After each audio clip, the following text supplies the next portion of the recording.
ఓం నమో వెంకటేశాయ. ఈరోజు నా ప్రణాళికలో భాగము ఎరువులు తయారు చేయటం.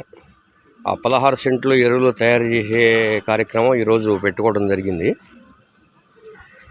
ఈ ఎరువుకు సంబంధించింది ఈమె గారు గోదాదేవి గారు. ఈమె పేడ మూత్రంతోనే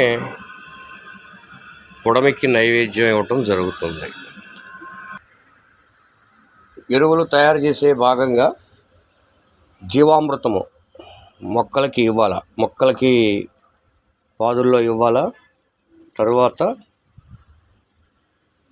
పైన స్ప్రేయింగ్ కూడా చేయాలా. ఇది ద్రవ జీవామృతము. ఇది మొక్కలకి పోషకాలు ఉంటాయి. ఇది 20 లీటర్లు తయారు చేయటం జరిగింది. ఈ 20 లీటర్లకి 1/4 కిలో బెల్లము, 1/4 కిలో శనగ పిండి, అంటే పప్పుల పిండి వేయాలి. శనగపిండి కానీ, ఉలవ పిండి కానీ, మినప్పిండి కానీ, పెసరపిండి కానీ, ద్విదళ ఉన్నటువంటిది నూనె పదార్థం లేదంటే పప్పుల పిండి మాత్రమే ఉపయోగించాలి. కేజీ ఆవు పేడ, కేజీ ఆవు మూత్రం, ఒక గుప్పెడు మట్టి. దీంతో ఈ ప్రక్రియ తయారు కావటం పూర్తవుతుంది. ఆ విధంగా తయారైనటువంటి ద్రవ జీవామృతాన్ని 20 లీటర్లకి 10%, అంటే 200 కేజీల దిబ్బలో ఉన్నటువంటి ఆవు ఎరువులో అది కలపాల.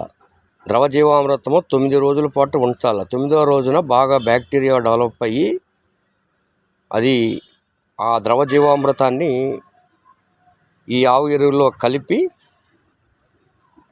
మూత పెట్టాలి. ఇది ఇప్పుడు రెడీ చేసి పెట్టుకున్నాము. 200 కేజీలటువంటి ఆవు ఎరువులో ఆ 20 లీటర్లో కలిపి పట్టాలు కప్పాల.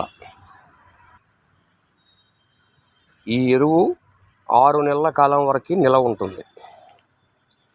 6 నెలల వరకు మనం ఉపయోగించుకోవచ్చు. చెట్ల పాదుల్లో వేసుకోవచ్చు. వాటర్లో కూడా కలిపి డైల్యూట్ చేసి వడకట్టి కొంచెం మట్టి కూడా కలిపి స్ప్రేయింగ్ ఇస్తే మొక్కలకి చీడపీడలు పోతాయి. ఇది ఇక్కడ ఒక కిచెన్ గార్డెన్ లాంటిది ఇక్కడ ఇంటి ముందు ఇట్లా చేస్తూ ఉన్నాము. ఇది చెరుకు, అలాగే అది బొప్పాయి, అలాగే చెట్టు చిక్కుడు, ఇది చెరుకు. ఇక్కడ దీంట్లో ఉలవలు కూడా మధ్యలో వేయటం జరిగింది. ఉలవలు అంటే ప్రధాన పంటకి నైట్రోజన్ అనేది అవసరం అవుతుంది. ఆ నైట్రోజన్ అనేది మొక్కల ద్వారా వస్తుంది. ఈ వేరు బుడిపల్లో ఉన్నటువంటి నైట్రోజన్ను అనేది భూమిలో ఉండదు, అది గాలిలో ఉంటుంది.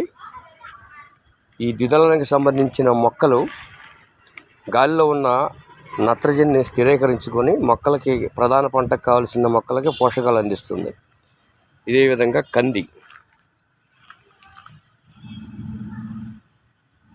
ఇట్లా ఈ విధంగా ఒక పెరటి తోటలాగా ఇక్కడ కొన్ని వేయటం జరిగింది.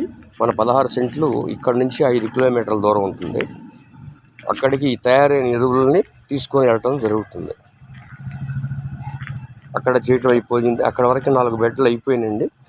ఈరోజు ఇక్కడ ఎరువులు తయారు చేసే విధానం ఏంటనేది వీక్షకులకు తెలియజేయటం కోసం ఇక్కడ వీడియో పెట్టడం జరుగుతుంది. ఇక్కడ రెడీగా తయారు చేసినటువంటి ఘనజీవామృతము.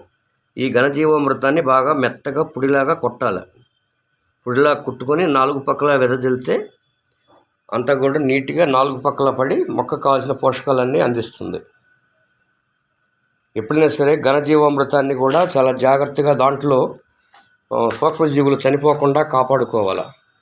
అలా కాపాడుకోవాలంటే తయారైనటువంటి ఘనజీవామృతాన్ని శుభ్రంగా నీడని ఎండబెట్టుకొని బాగా ఎండిపోతుంది. ఎండిపోయిన తర్వాత పౌడర్ తీసుకొని ఒక ముతక గోతాంలో ఇట్లా పీట లాంటిది ఒకటి తీసుకొని ఆ పీట పైన పెట్టాలా.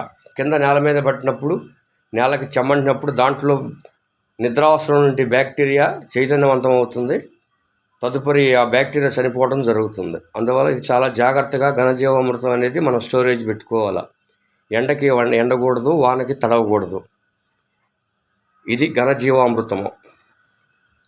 అట్లాగే ఇది లోపల మట్టి. ఈ మట్టిలో పోషకాలు ఎక్కువగా ఉంటాయి, జిగురులాగా ఉంటుంది. ఈ మట్టిని నీళ్ళలో కలిపి వడకట్టి స్ప్రే చేసుకుంటే ఎట్లాంటి చెడుపేడలైనా కానీ నశింపవటం జరుగుతుంది.